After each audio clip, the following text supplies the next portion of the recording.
I never expected my own parents to compare me to my sister like I was some defective version of her. But that night at the dinner table, they crossed a line no one comes back from. They thought I would swallow their insult and stay quiet like always. Instead, I pushed my chair back and exposed every secret they prayed would never surface. My name is Eleanor Hartley, and if you had met me a year ago, you might have assumed I came from a warm, traditional, loving home. On the outside, we looked like a glossy family Christmas card, perfect smiles, matching sweaters, and all the fake harmony you could ask for.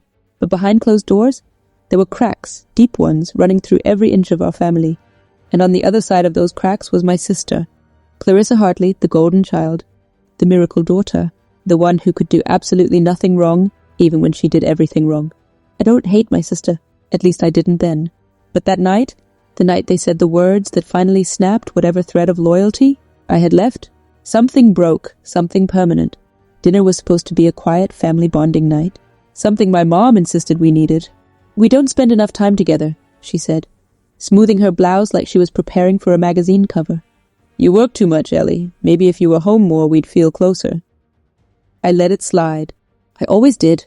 Her comments were usually little needles, small, sharp, but survivable. But not that night. I arrived on time, bringing a bottle of good Merlot out of politeness, even though I knew no one would thank me. My mother inspected the label like a jeweler examining counterfeit gold. "Oh, nice," she said flatly, which meant not good enough. My father barely looked up from his phone.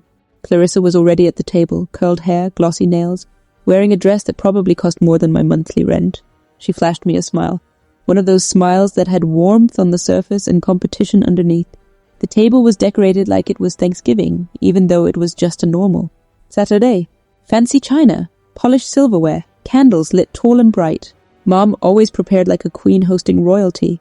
For Clarissa, dinner started quietly enough. Small talk about her upcoming engagement party, lavish venue, 5-tier cake, ice sculptures, a champagne fountain. I nodded politely, even smiled. Then my mother turned to me with a sigh. "So, Ellie, anything new you'd like to share? Maybe something exciting?" I shook my head. "Just work. I'm up for a promotion soon, but—" "Oh, darling," she cut me off, placing a patronizing hand over mine. "You're working too hard. That's the problem. Women like you, well, you burn yourselves out chasing things that don't matter." I blinked. "Things that don't matter? My career matters." Dad finally spoke, not looking at me. "You're 30. Maybe your focus should be on other things." "Like what?" I asked. Mum smiled sweetly, eyes flicking toward Clarissa. "Well, settling down, building a home, being graceful, elegant, feminine. You know, things your sister just naturally excels at." Clarissa looked awkward, but she didn't defend me. She never did. Then it happened.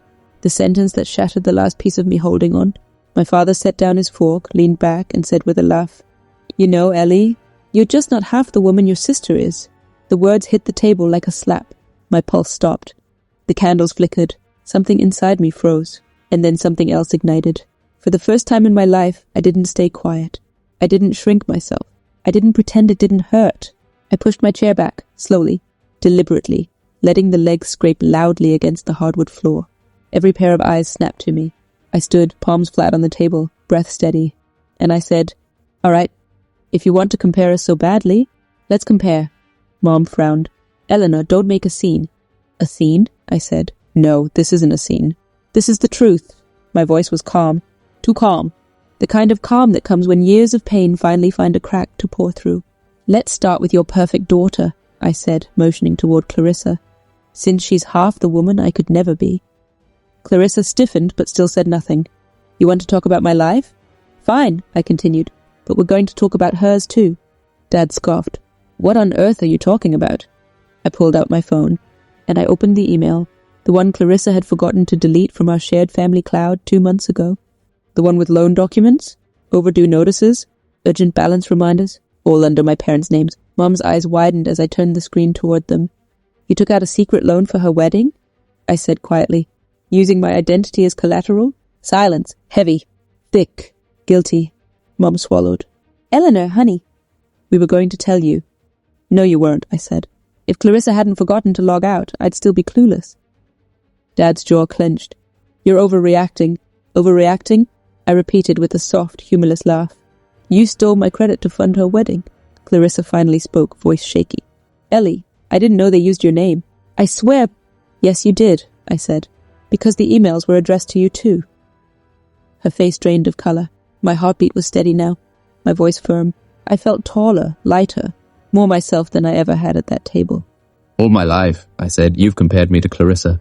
Told me she's better, prettier, more feminine, more deserving of attention, of love, of everything. And I let it slide, because I thought, maybe this is what family is. Mom shook her head desperately. That's not fair. No, I cut her off. What's not fair is sacrificing. One daughter to make the other feel like a goddess. Dad stood abruptly. Sit down, Eleanor. We're not done. I am, I said. And so are you. I reached into my bag and dropped an envelope onto the table. Mom flinched like it might explode. Dad stared at it suspiciously. What's that? He asked. My formal notification, I said. That I've already frozen my credit. Alerted the bank fraud department. And filed a preliminary report. They'll be in touch. Mom gasped. You reported us? You didn't give me a choice. But we're family. No, I said softly. Families protect. Families love. Families don't steal from the child they claim is not half the woman. The other one is. Dad stepped toward me. You ungrateful little... Stop, Clarissa whispered. Everyone turned to her.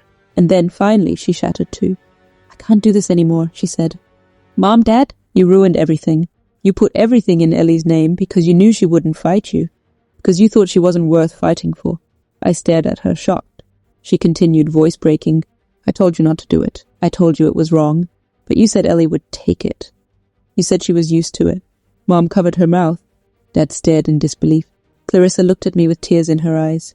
I'm sorry, Ellie. And for the first time in my life, I believed her. But apology was no longer enough. I turned to my parents. I'm done being your shadow.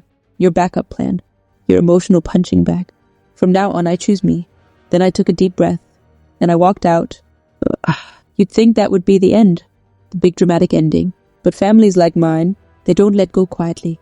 2 weeks later, my parents tried to spin a lie big enough to swallow the truth whole. They claimed I forged documents. They claimed I sabotaged my sister. They claimed I was jealous, unstable, ungrateful. But the bank investigation proved otherwise. It traced the IP addresses, the signatures, the loan requests. All right, back to my parents' devices. They were cornered, exposed, and finally forced to face the mess they created. Clarissa moved out a month later. She cut contact with them. She started therapy. She apologized again, properly this time. And slowly, painfully, we rebuilt something that finally felt like real sisterhood. As for me, I took the promotion. I bought my own condo. I traveled. I healed. I learned my worth. And every now and then, when something wonderful happens, I think about that dinner table. About the moment my father said I wasn't half the woman my sister was. Because that was the night I finally learned I was more. Much, much more.